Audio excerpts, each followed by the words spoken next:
اعوذ باللہ من الشیطان اللعین الرجیم، بسم اللہ الرحمن الرحیم۔ ہزاروں درود و سلام اس ذات والا تبار پر کہ جس نے مقہور و بے نوا انسانیت کو مقام افتخار بخشا۔ پروگرام میں آپ کو خوش آمدید کہتے ہیں۔ ہمارا معاشرہ جس صورتحال سے گزر رہا ہے، اس میں عدم برداشت، اس میں شدت پسندی اور دہشت گردی ایک بہت بڑا موضوع ہے۔ ہمارا سوشل فیبرک تار تار ہو چکا ہے۔ ہم ایک بہت مشکل دور سے گزر رہے ہیں، اور اب سے نہیں، ایک طویل عرصے سے گزر رہے ہیں۔ دولت کی منصفانہ تقسیم کسی بھی معاشرے کے لیے بہت اہم ہے۔ ہمارے یہاں تو ابھی پارلیمنٹیرینز کی تنخواہیں بڑھی ہیں، اور استدلال یہ ہے کہ ڈالرز میں فلاں ملک میں $5000 کے مطابق تنخواہ ہوتی ہے، تو ہمارے یہاں ڈالر کے عوض روپے میں تنخواہ بہت کم ہے۔ اس ملک میں رعایا کو بھی ڈالرز میں ملتی ہے۔ جی نہیں اور تو ہمارے یہاں ڈالرز میں جو ہے وہ کمپیئر کرنا چاہیے روپے کی تنخواہ۔ میں ہمارے شہر کراچی میں، جی آپ صحافی ہیں، آپ کی نظر مجھ سے زیادہ ہوگی، جب کسی امیر گھرانے کا یا طاقتور طبقات کے یہاں کوئی قتل ہو جاتا ہے، مہینہ نہیں لگتا قاتل پکڑے جاتے، اور جب غریب کے بچے کو اٹھا کے 10-12 دن تک زیادتی کا نشانہ بنایا جائے، قتل کر دیا جائے معصوم کو، وہ 3 مہینے بعد بھی رو رہا ہوتا ہے، اور اس لیے رو رہا ہوتا ہے کہ یہ پولیس افسر آگے مجھے بتا تو دیں کہ کیا ہوا ہے۔ اسے ملنے کو کوئی تیار نہیں۔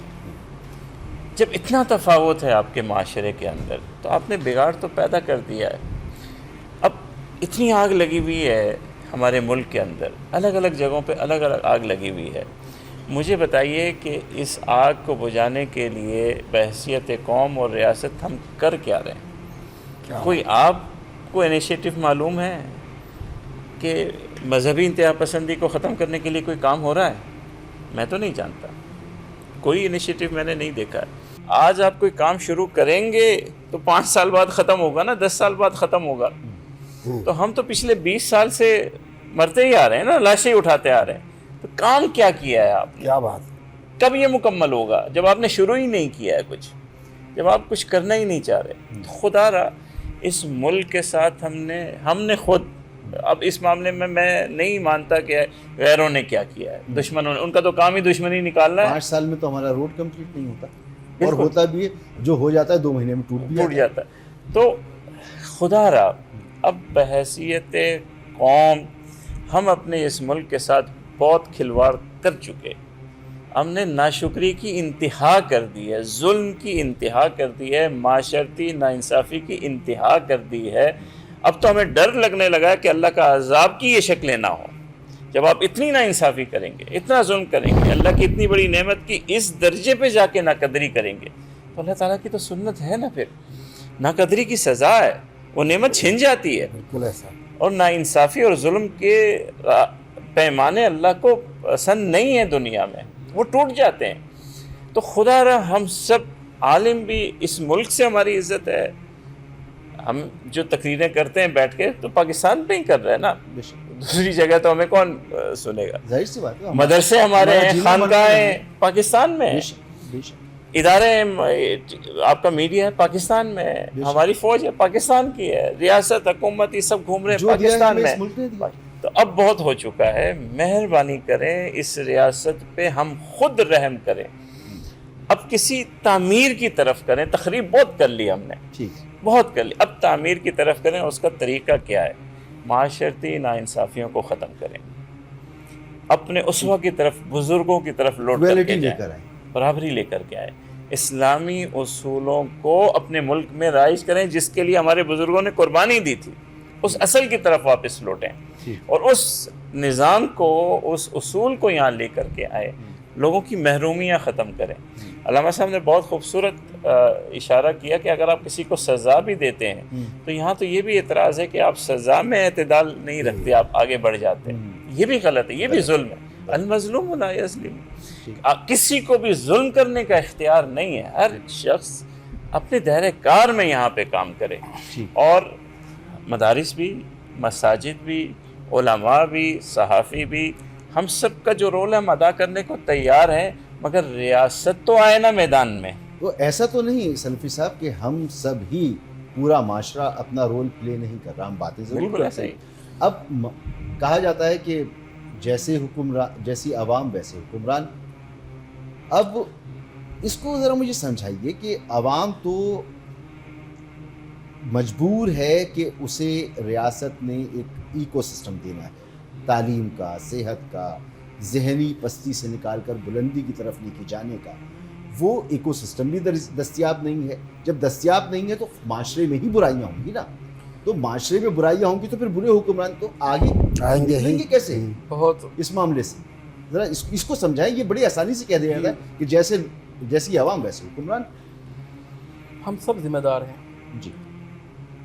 حکمرانوں پر کہنا, دیگر ذمہ داروں پر کہنا, ہو سکتا ہے وہ بڑے ذمہ دار ہوں.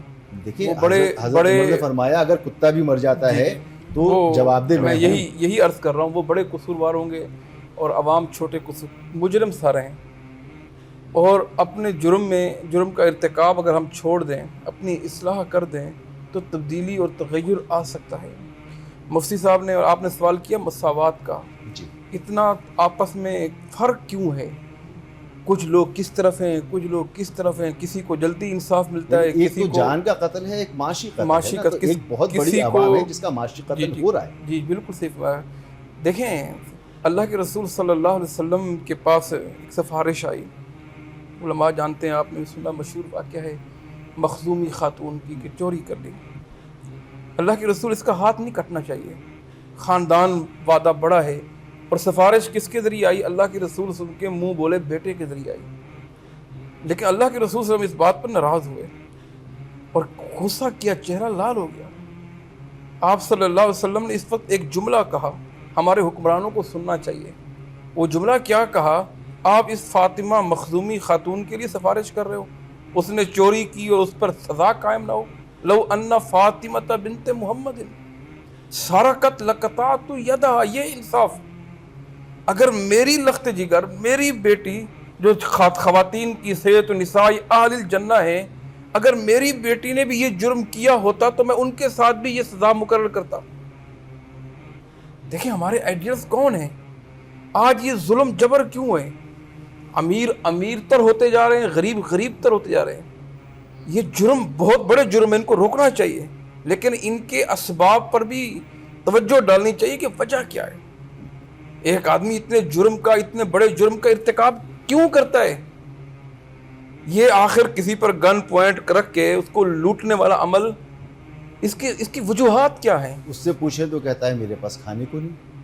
تو یہ ریاست کی ذمہ داری ہے. جیسے آپ نے کہا قانون ہمارا یہ کہتا ہے کہ اچھی صحت کا انتظام کس نے کرنا ہے, اس کے بچوں کی تعلیم کا انتظام کس نے کرنا ہے. آپ کے قانون میں لکھا ہوا ہے, یہ ذمہ داری ہے, یہ ذمہ داری ہے. جب یہ ذمہ داری پوری نہیں ہوتی, انصاف نہیں ہوتے, قوانین عمراء کے لیے اور ہیں, فقراء کے لیے اور ہیں, عدل نہیں ہے, کچھ نہیں ہے, تو پھر وہاں یہ چیزیں تو نکلیں گی. اور یہ جرم چھوٹے جرم نہیں ہے. اور ایک موبائل کے لیے کتنے لوگوں کی جان چلی جاتی ہے کہ وہ موبائل دینے میں دیر کرتے ہیں, گولی شوٹ کرتی, اور اس کو پتہ ہی نہیں ہے میں نے کتنے بڑے جرم کا ارتکاب کیا ہے. کتنے اس کے بچے یتیم ہو گئے, کتنے اس کے پیچھے نقصان ہو گیا, اللہ کے سامنے اس کو پتہ ہی نہیں ہے. یہاں پر ہمیں رکنا ہوگا ایک بریک کے لیے, بریک کے بعد واپس آتے ہیں.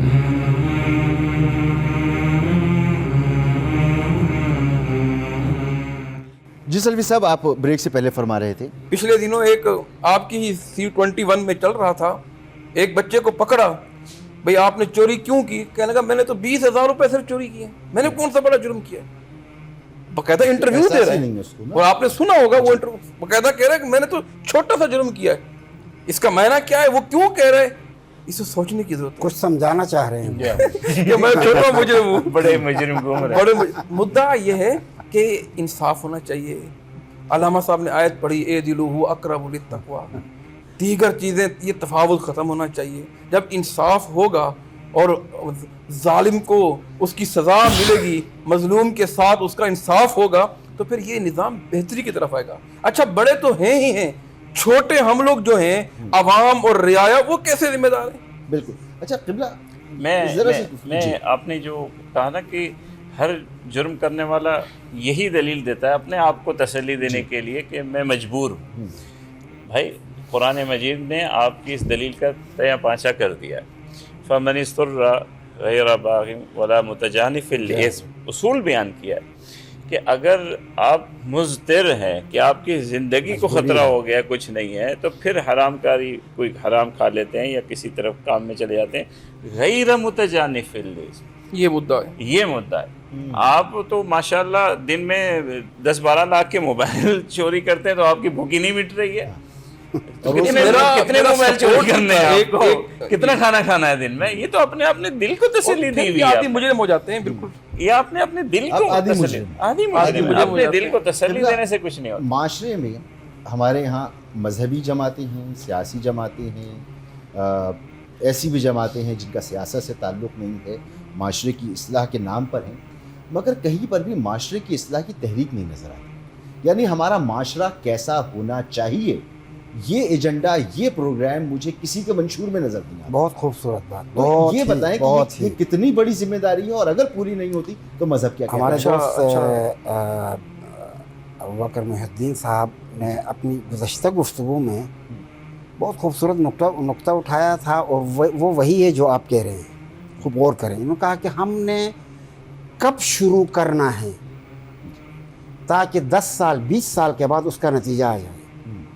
جب آپ شروع ہی نہیں کریں گے تو یہ تو چل رہا ہے اور ہم اسی برائی میں مسلسل جا رہے ہیں، اور یہ وہ دلدل ہے کہ جس میں آپ جتنا آگے بڑھیں گے پھنستے جائیں گے اور آخر میں پتہ نہیں کیا ہو جائے.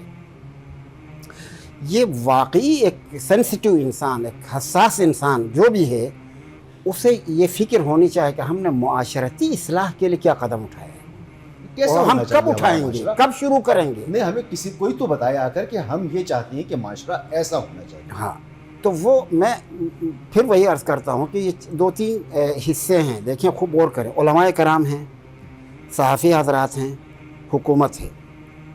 علماء جب میں کہتا ہوں تو وہ ٹیچرز بھی ہیں جو یونیورسٹیز اور کالجز میں ہیں. صحیح بات ہے.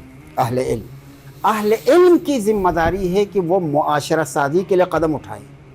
صحافیوں کی ذمہ داری ہے کہ وہ یعنی معاشرہ سازی کے لیے کام کریں.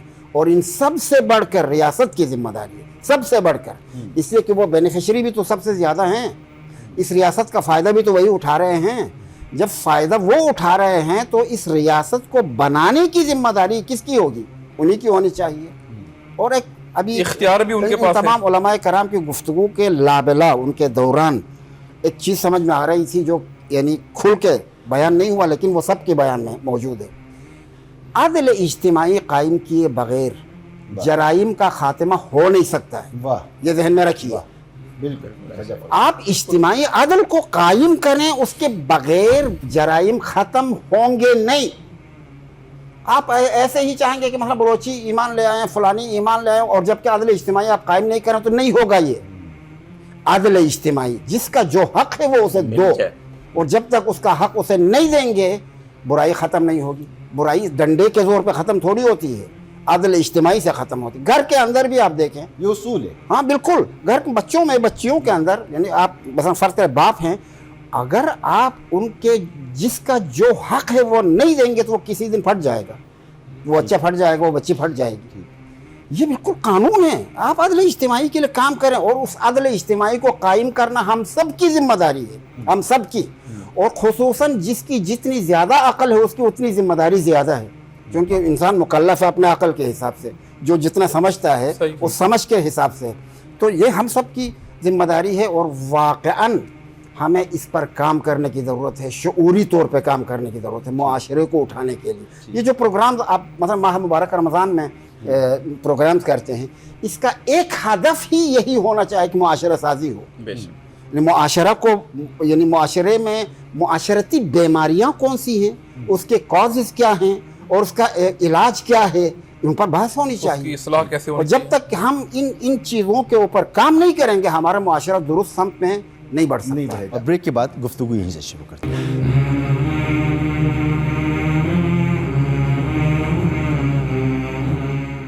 Welcome back. ایک تو ہو گیا اسکول، کالج، یونیورسٹی، مدرسہ. ایک ہے محراب و منبر. پاکستان سے باہر آپ چلے جائیں، افغانستان میں ایک سرکاری نظام ہوگا، اس کے تحت تمام مساجد، مدارس آپریٹ ہوں گے. ایران میں چلے جائیں، ایسا ہی نظام ملے گا. UAE میں چلے جائیں ایسا ہی نظام ملے گا, سعودیہ چلے جائیں ایسا ہی نظام بنے گا. ابھی افغانستان میں امریکہ نکلا ہے وہاں سے اور ان کا روپیہ پاکستان سے بہتر ہو گیا, یہی ہے نا. لیکن پاکستان میں کیا ہے کہ ہر بندے کی الگ مسجد, ہر بندے کی الگ محراب, ہر بندے کی الگ ممبر اور ہر جگہ سے الگ بیانیہ. تو یہاں پر سرکار کو انٹروین کرنا چاہیے. آئیڈیل وہی ہے جس کی طرف آپ اشارہ کر رہے ہیں, لیکن پہلے سرکار کو اتنا معتبر خود ہونا بھی تو چاہیے نا. کیا بات وہ خود اتنی معتبر ہو جائے کہ ہم اپنے ممبر خود ہی اس کو پیش, حق اس کا ہے, لیکن وہ اتنی معتبر تو بنے. اور سنت صحابہ بھی یہی ہے. بالکل, وہ معتبر ہو جائے تو یہ ممبر و محراب اس کے ہیں. لیکن بدقسمتی سے جو ادارہ ان کے پاس جاتا ہے وہ بننے کے بجائے بگڑ جاتا ہے, تباہ ہو جاتا ہے, تو یہ ممبر و محراب بھی تباہ ہو جائیں گے. یہاں سے پھر کون سے خطبے نشر ہوں گے؟ وہ خطبے آپ سوچ لیں کہ کس قسم کے خطبے آئیں گے پھر. تو پہلے ہماری ریاست, ہماری حکومت اپنے آپ کو معتبر بنائے, اپنی اصلاح کرے. خرابی وہاں پہ بھی ہے. اب ہم بلوچستان کی بات کر رہے ہیں. یقین جانیے بلوچستان جس بلوچی کو ہم جانتے ہیں وہ روادار تھا, وہ مہمان نواز تھا. بالکل ایسے. وہ خواتین ان کے علاقوں میں چلی جائیں بے فکر گھوما کرتی تھی.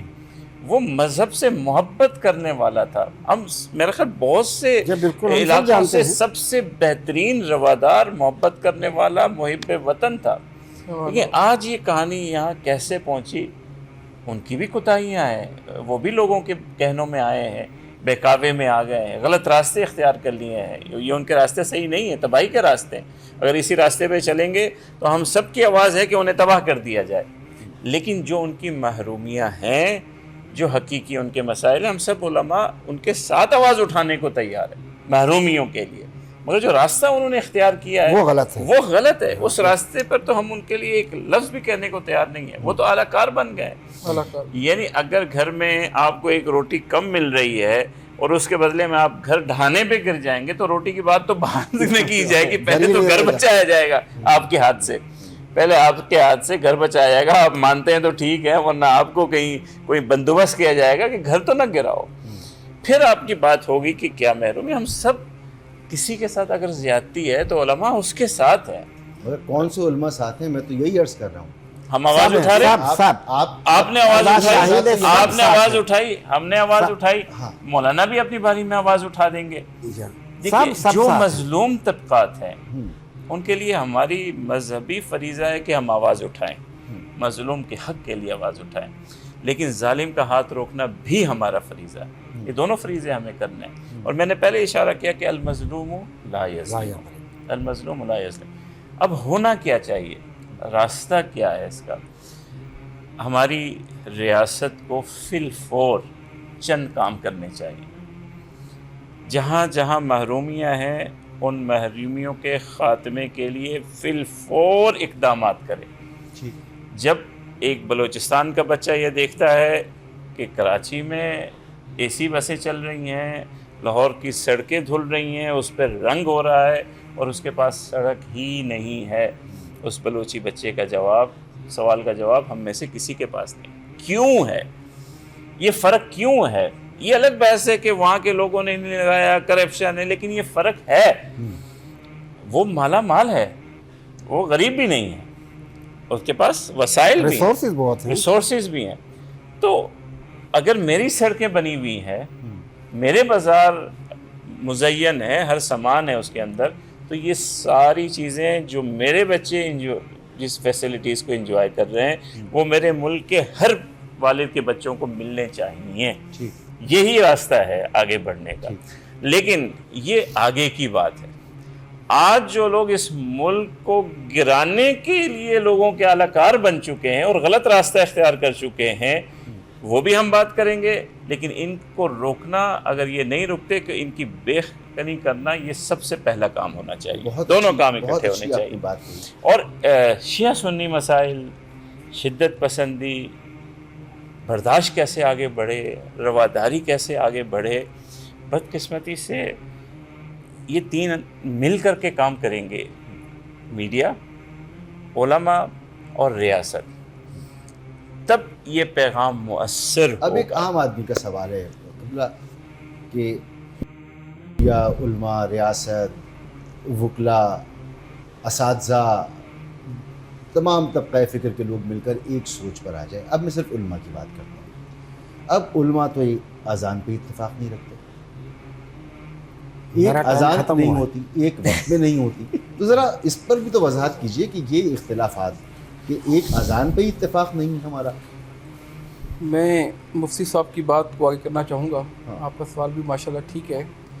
بات دراصل یہ ہے کہ اگر بلوچستان کے لوگ جن کا تذکرہ چل رہا ہے، جی اگر وہ لوگ اپنے ملک کے خلاف، سارے سب کی بات نہیں کر رہا ہوں، کچھ عناصر ہیں، جی کچھ عناصر ہیں جو اپنے ملک کے خلاف بغاوت پر اترے ہوئے ہیں، کچھ عناصر ہیں اپنے ملک کو ڈھانے کے لیے لگے ہوئے ہیں، اپنے ملک کے خلاف سازشیں کر رہے ہیں، غیروں کے اشارے پر کر رہے ہیں، تو ان کا کلا کما ہونا چاہیے۔ یہ تو آپ کہہ چکے یہ نہیں کہہ نہیں چکا ہوں، جی یہ کہہ نہیں چکا ہوں، میں کہہ رہا ہوں ٹھیک، ان کا کلا کما ہونا چاہیے جو غیروں کے اشارے پر اپنے ملک کو نقصان دے رہے ہیں، بے شک، غیروں کے اشارے پر اپنی فوج سے لڑ رہے ہیں، غیروں کے اشارے پر قتل و غارت کر رہے ہیں۔ باقی جہاں تک رہی محرومیوں کی بات، تو مفتی صاحب نے، علامہ صاحب نے ذکر کیا، محرومیوں جتنا ممکن ہو ان کو بہتری کی کوشش ہونی چاہیے، اور پھر ان کی ڈائریکٹ سسٹم ہونی چاہیے، ڈائریکٹ لگنی چاہیے۔ یہ جو دیگر وہاں سرداران بھی ہیں، وڈیرے بھی ہیں، کرپشن بھی ہے، دیگر چیزیں بھی ہیں، اس سے آپ ایسا کوئی نظام بنائیں کہ وہ نظام بنتا ہوا نظر آئے، وہاں پر چیزیں لگتی ہوئی نظر عدل آئے، اجتماعی کی جو بات بہتری کی، بہتری کی گنجائش، چیزیں سامنے نظر آئے۔ عدل اجتماعی تو لازمی ہے ہر معاشرے کے لیے، جب تک وہ یہی ہے نا کہ قبلہ ہر سطح پر ایک ایکویلٹی ہو، ہر سطح پر ایکویلٹی۔ میں آپ نے مجھ سے سوال کیا تھا کہ جب علماء ایک نہیں ہو رہے، جس طرح اذان پر اختلاف آپ نے کہا، دیکھیں اختلاف جو ہے یہ اختلاف برائے اختلاف نہیں ہونا چاہیے، اختلاف ہو جانا یہ رحمت کا ذریعہ ہے۔ اس کا مطلب یہ نہیں ہے کہ کوئی بڑے مسائل میں آپس میں گتھم گتھا ہے۔ اختلاف جو ہے سمجھ رہے، عام آدمی سمجھ رہا ہے اور آسان طریقے سے سمجھ رہا ہے۔ اختلاف اگر دلیل کی بنیاد پر ہے، اختلاف اگر حجت کی بنیاد پر ہے، اس کے پاس کچھ سامنے موجود ہے، تو اس سے بحث ہو سکتی ہے، ڈیبیٹ ہو سکتی ہے، لیکن اس کا مطلب یہ تو نہیں ہے کہ فرقہ واریت ہو، گتھم گتھا ہو، مقابلہ کریں، ایک دوسرے کے سامنے کھڑے ہو جائیں، یہ تھوڑی ہے۔ اگر کسی میں ایک جملہ عرض کروں، جی انہوں نے جناب قبلہ میں جاننا ہی چاہتا ہوں، مفتی رفیق سلفی صاحب نے، میں جاننا ہی چاہتا ہوں کہ علماء اکرام ایک کم از کم ایک لیونگ پلینگ فیلڈ قوم کے سامنے تو رکھیں کہ بھئی ہم یہاں متحد ہیں، یا آپ ابھی سوشل میڈیا اٹھا کے دیکھیں، ایک عالم ایک ویڈیو بناتا ہے، دوسرا دوسری ویڈیو بناتا ہے، اور پھر مناظرے چل رہے ہیں، اور لوگ قوم تقسیم۔ دیکھیں کون کہاں پر کیا کرتا ہے، اس سب کو میں ٹھیک کروں یہ ممکن نہیں ہے۔ میں اپنے آپ کو ٹھیک کروں، اپنے آپ کو، میں اپنے آپ کو ٹھیک کرنے کا مکلف ہوں، آپ کو ٹھیک کرنے کا نہیں، آپ کو ٹھیک کرنے کا نہیں۔ یہ بطور مثال آپ کہہ رہا ہوں، ورنہ اب بھی الحمدللہ بہت اچھی ہے۔ تو ہم آپ کو کہاں پر ایسا نظر آیا کہ ہم گتھا ہوئے ہیں؟ سب یہی کہہ رہے ہیں، مولانا بھی یہی کہہ رہے ہیں، یہ مولانا بھی یہی کہہ رہے ہیں کہ بھائی اگر فرض کر لیں اذان کے فصول میں اختلاف نظر ہے، تو وہ اختلاف نظر خواہشات نفس کے بنا پر نہیں ہے، وہ جو حدیثیں ہم تک پہنچی ہیں ان کے بنیاد پر ہے۔ اور اگر ایسا ہے تو ان کے پاس جو حدیثیں پہنچی ہیں اس کے مطابق عمل کرنے کے یہ پابند ہیں، اور میرے پاس جو حدیثیں پہنچی ہیں، جو پیغمبر اکرم صلی اللہ علیہ وآلہ وسلم کے فرامین پہنچے ہیں، جن کو میں معتبر سمجھتا ہوں، میں اس کے مطابق چلنے کا پابند ہوں۔ لڑائی کہاں ہو گئی؟ لیکن یہ اپنے اس پہ فقہ پہ عمل کرے، میں اپنے فقہ پہ عمل کروں، کوئی مشکل نہیں ہے، اور ہم مشترکات میں ساتھ ہیں، کہاں اختلاف ہوا؟ وزیر صاحب یہاں پہ رکنا ہوگا، ہمیں ایک بریک کی طرف جاتی ہیں، اور بریک کے بعد گفتگو یہیں سے شروع کرتے ہیں۔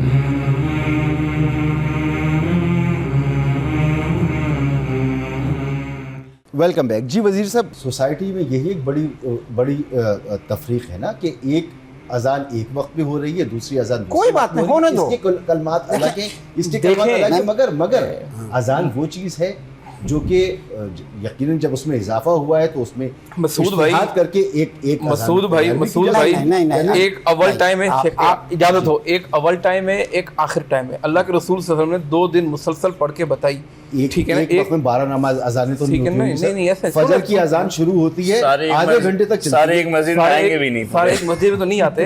اول ٹائم ہے، آخر ٹائم ہے، درمیانہ ٹائم ہے. تو جب اللہ کے رسول نے ایک دن اول ٹائم پڑھی، دوسرے دن آخر ٹائم پڑھی، امت کو بتایا اس اول سے لے کے آخر تک یہ ٹائم ہے، امت کو بتایا اور امت کے لیے آسانی پیدا کر لی. میں آپ کی خدمت میں عرض کرنا چاہ رہا ہوں، میں قطع نظر اس کے جو علمی اور برہانی شکل سے قطع نظر ایک بات کر رہا ہوں. کیا آپ کو اچھا نہیں لگتا ہے کہ بار بار خدا کا ذکر ہو؟ اذانیں ٹکراتی ہیں قبلہ، یعنی کہاں ٹکراتی ہے؟ جس وقت افطار کا وقت ہوتا ہے، جب افطار کا وقت ہوتا ہے اللہ کا ذکر مساجد سے ایک ہی وقت اذان ہوتی ہے تمام مساجد سے. ایسا نہیں. میں ایک اس لاؤڈ اسپیکر کی آواز اور اس لاؤڈ اسپیکر کی آواز آپس میں ایک پیغام اس میں ضرور دینا چاہتا ہوں. آپ کہہ رہے ہیں کہ ہماری مسجد جو ہے، جو صاحب مسجد کا خیال ہے، جو حدیث اس تک پہنچی ہے، اس کے معاملات اسی کے مطابق چلیں، اس میں کوئی اشکال نہیں ہے. میں نہیں چاہتا کہ ان کی مسجد میرے حساب سے چلے، وہ اپنے حساب سے چلائیں. لیکن یہ ضرور ہے کہ ہماری مسجد سب کے لیے کھلی ہونی چاہیے. ہماری مسجد سب کے لیے کھلی ہونی چاہیے، اس پہ کسی کے لیے پابندی نہیں ہونی چاہیے. اور الحمدللہ میری مسجدیں ایسی ہیں کہ اہل تشیع کا کوئی بھائی آئے اپنی نماز پڑھ کے چلا جائے، اہل حدیث کا کوئی بھائی آئے نماز پڑھ کے چلا جائے. تو یہ چیز آپ کے لیے کافی نہیں ہے، یہ بڑی چیز ہے. یہ بڑی چیز ہے کہ مسجد کی نماز تو جو مسجد جس نے قائم کی اس کے حساب سے ہوگی، مگر کھلی سب کے لیے. لیکن بے شک، لیکن جس سوسائٹی کا ہم ذکر کر رہے ہیں، جہاں پر ذہنی پستی بھی ہے، ذہنی بلندی بھی، تو آپ ذرا پست ترین ذہن کی طرف چلے جائیں اور ذرا وہاں اس بات کو محسوس کریں تو پتہ لگتا ہے کہ ایک شخص جو بریلوی ہے وہ اہل حدیث کی مسجد میں نہیں جائے گا، جو اہل حدیث ہے وہ دیوبندی کی مسجد میں نہیں جائے گا، جو اہل تشیع ہے وہ ان تینوں میں نہیں جائے گا، اور یہ تین اہل تشیع کی مسجد میں نہیں جائیں گے. تو مسجدیں بھی الگ ہو گئیں، ممبر بھی الگ ہو گئے، خطبے بھی الگ ہو مجھے گئے. اجازت دیں گے میں اس کا جواب جی. دے دوں؟ دیکھیں ہم جو یہاں پر گفتگو کر رہے ہیں انہی کے لیے تو کر رہے ہیں، یہی مقصد ہے. ہاں انہی کے لیے تو کر رہے ہیں کہ بھائی ایسا نہ کرو، مساجد اللہ کے ہیں، کسی کے نہیں ہیں. ان المساجد للہ، جہاں میرا وقت ہو اسی وقت مجھے جو مسجد قریب ہے وہاں مجھے جانا چاہیے، اور وہاں پر جو موجود ہیں وہ بھی مجھے نہ روکے. ٹھیک ہے، یہ ہونا چاہیے. اچھا میں ابھی ایک واقعہ چھوڑو، اس کو ٹائم لگ جائے گا چونکہ وقت لگنے والا ہے. بتا دیجیے جو دل میں آ رہا ہے. ایک زمانے میں میرے پاس جب یہ کراچی میں تھا اور گاڑی نہیں تھی تو ایک ٹیکسی ڈرائیور سے میں نے رکھا تھا، وہ مجھے لے جاتے تھے ادھر ادھر.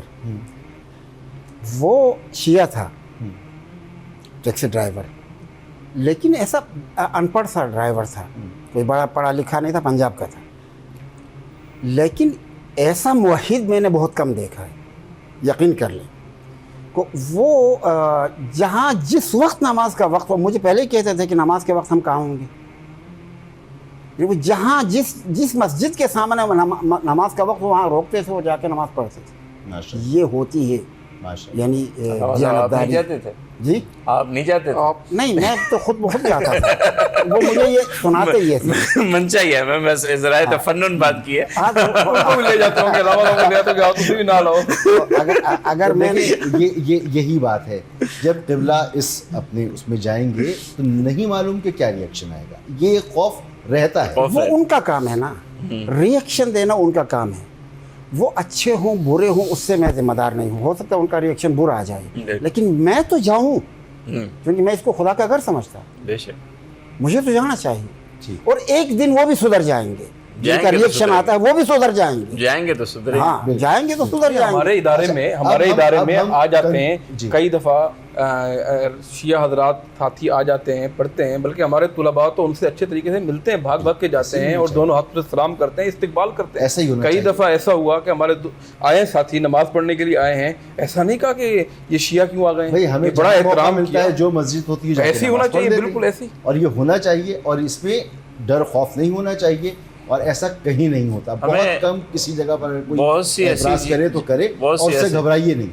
بہت سے ایسے فورم ہیں جہاں سارے علماء اکٹھے بیٹھتے ہیں اور عوام کو وہ دکھانے چاہیے. ابھی ہمارے مدارس کی اتحاد مدارس دینیہ ایک تنظیم ہے, سارے بورڈ اس میں, سارے بزرگ اس میں, سب بیٹھ کے مشترکہ سارے مدارس کے لیے فیصلہ کرتے ہیں. ماشاءاللہ. تو یہ چیزیں عوام کے سامنے آنی چاہیے بالکل. اور قبلہ اب میں چاہوں گا کہ اس کو سمیٹیں گفتگو کو, تو کوئی میسج جو محراب و منبر کے حوالے سے ہو, سوسائٹی کے حوالے سے ہو, سوسائٹی کا جو میں نے ذکر کیا کہ ایک سوشل فیبرک تارتا ہے, یعنی ہماری اصل روایات نہ تو وہ میڈیا پر ہیں, ہم اصل میں کیا ہیں یہ فیصلہ کرتی ہے حکومت وقت. ایک زمانہ آتا ہے تو ہم بے پردہ ہو جاتے ہیں, ایک زمانہ آتا ہے تو ہم باپردہ ہو جاتے ہیں. ایک حکومت آتی ہے تو ہم سادگی پسند ہو جاتے ہیں, ایک حکومت آتی ہے تو ہم خرچیلے بن جاتے ہیں. تو خود ہی نہیں پتہ کہ قوم کا اصل جو سوشل اسٹینڈ کیا ہے, فنڈامنٹل کوڈ آف سوسائٹی ہے وہ کیا ہے. تو اس کو قائم کرنے کے لیے کیا کیا جائے؟ دیکھیے اس کے لیے ایک صورت تو یہ ہے کہ علماء کرام اگر ہم اپنے شعبے کی حد تک سوچیں بڑے تصویر کی, تو ابھی مولانا صاحب نے بہت خوبصورت بات کی کہ ان کے بورڈ آف ڈائریکٹرز میں یا وہ کس اتحاد مدارس کے بورڈ میں سارے علماء ہیں, لیکن اس کی خبر شاید لوگوں کو نہ ہو, تو یہ خبر لوگوں کو جانی چاہیے. یہ ایک چیز. دوسری چیز یہ ہے کہ ہم کبھی بھی گروہی یا جماعتی مفاد کو مد نظر نہ رکھیں, اصل دین کو مد نظر رکھیں. ماشاءاللہ. جب ہم اصل دین کو مد نظر رکھیں گے تو ہماری ترجیحات کچھ اور ہو جائیں گی, اور گروہی اور جماعتی مفادات کو مد نظر رکھیں گے ترجیحات کچھ اور ہو جائیں گی. یعنی اصل دین کو. میں کبھی کبھی یہ کہتا ہوں, حضرت رسول اللہ صلی اللہ علیہ وآلہ وسلم جو ہمارے اعمال کے شاہد بھی ہیں, ان کو یہ گروہی سوچ کے نتیجے میں جو اختلافات پیدا کرتے ہیں یہ اچھے لگیں گے؟ یہ ذرا ایک لحظے کے سوچیں کہ رسول اللہ کو اچھے لگیں گے. قرآن کہتا ہے اللہ کی رسی کو مضبوطی سے تھامو, تفرقے میں مت پڑو. اس کے بعد کہاں تفرقے کی اچھا ایک اور چیز بھی ہے, بالکل ایک سادہ جملہ کہوں گا وہ شاید سمجھ میں آ جائے. یاد رکھیں, جو آدمی اپنے محلے کی گلی کو کراس نہیں کرتا ہے وہ شارع عام پہ سفر نہیں کر سکتا ہے. واہ واہ واہ. شارع عام پہ پہنچنے کے لیے گلی کو چھوڑنا پڑے گا, اور گلی کو چھوڑنے کے معنی ہے کہ گروہی اور جماعتی سوچوں کو چھوڑنا پڑے گا اور دین کے لیے سوچنا پڑے گا. یہی حال ملک کے لیے. اور جو ایسی باتیں کرتے ہیں ان سے بھی جی ظاہر ہے چھڑانا پڑے گا, معقول طریقے سے, مؤدبانہ طریقے سے. تربیت کی ضرورت. تربیت کی طرف سے. قبلہ. جی بالکل, میں علامہ صاحب ہی کی بات کو آگے بڑھاؤں گا کہ یقیناً یہ علم کا نور ہی ہمیں فائدہ دے گا. جہالت کی تاریکی ہمیں دور کرنی پڑے گی. ہمیں اپنے نصاب پر اور اپنے مدارس کے نظام پر, مساجد کے نظام پر اور سوچنا پڑے گا. گھوس اسکولوں پر, گھوس طلباء پر کرنا پڑے گا, اور ٹیچرز پر. جتنے بھی وہ ذرائع ہیں جن کی رسائی عوام تک ہے, انہیں بھی اپنے دروازے علماء کے لیے کھولنے پڑیں گے تاکہ وہ ان پلیٹ فارم پر آ کر کے عوام کی رہنمائی کر سکیں. یہ ایک مشترکہ کاوش ہوگی جس سے کچھ نہ کچھ فرق ہونا شروع ہوگا, اور اللہ تعالیٰ جب اب تو ہم کوئی کام کر ہی نہیں رہے ہیں تو برکت کس میں پڑنی ہے. کام شروع کریں گے تو پھر اللہ تعالیٰ بھی ہماری مدد کریں گے اور ہم کسی نتیجے تک پہنچیں گے. جی سلفی صاحب. جی مفتی صاحب کی بات کو آگے بڑھاتے ہوئے, اصول دین جو ہیں وہ دو ہیں, کتاب و سنت, قرآن و حدیث.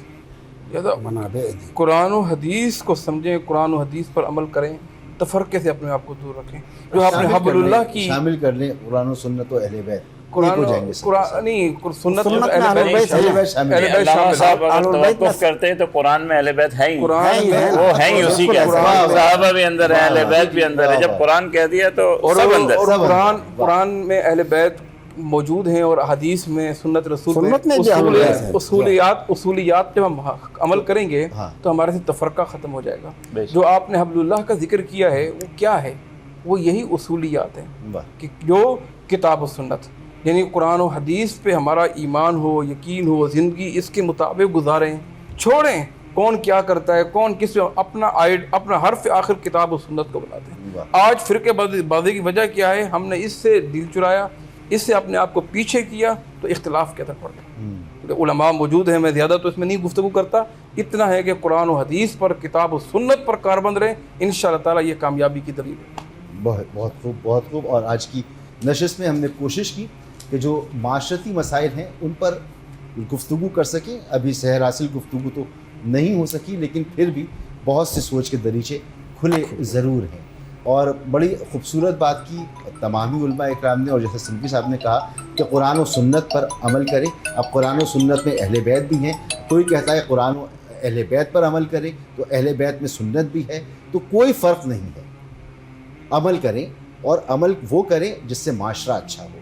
تو اپنی یعنی اہل بیت جو تعریف ہوتی ہے، ان کے صحابہ اکرام حدیث بیان کرتے ہیں، اہل بیت کی عظمتیں کون بیان کرتے ہیں؟ صحابہ اکرام۔ بے شک، اور صحابہ اکرام دونوں ایک سب ایک ہی ہیں، اس میں کوئی اختلاف نہیں ہے۔ جو اختلاف ڈالنا چاہتا ہے اس سے باہر نکلیں اور سوچیں آنے والی نسلوں کا کہ آج جس زندگی میں ہم ہیں تو کیا ہمارے بچے بھی اسی زندگی میں ہوں گے؟ نہیں، ہمیں ان کے لیے تبدیلی لانی ہے، تو اپنے اندر سب سے پہلے تبدیلی لانی ہے۔ قبلہ علامہ محمد عباس وزیری صاحب، بہت شکریہ آپ کا۔ جناب مفتی رفیق سلفی صاحب، آپ کا بہت بہت شکریہ۔ مفتی ابو بکر محی الدین صاحب، آپ کا بہت بہت شکریہ۔ اجازت دیجیے، اللہ حافظ۔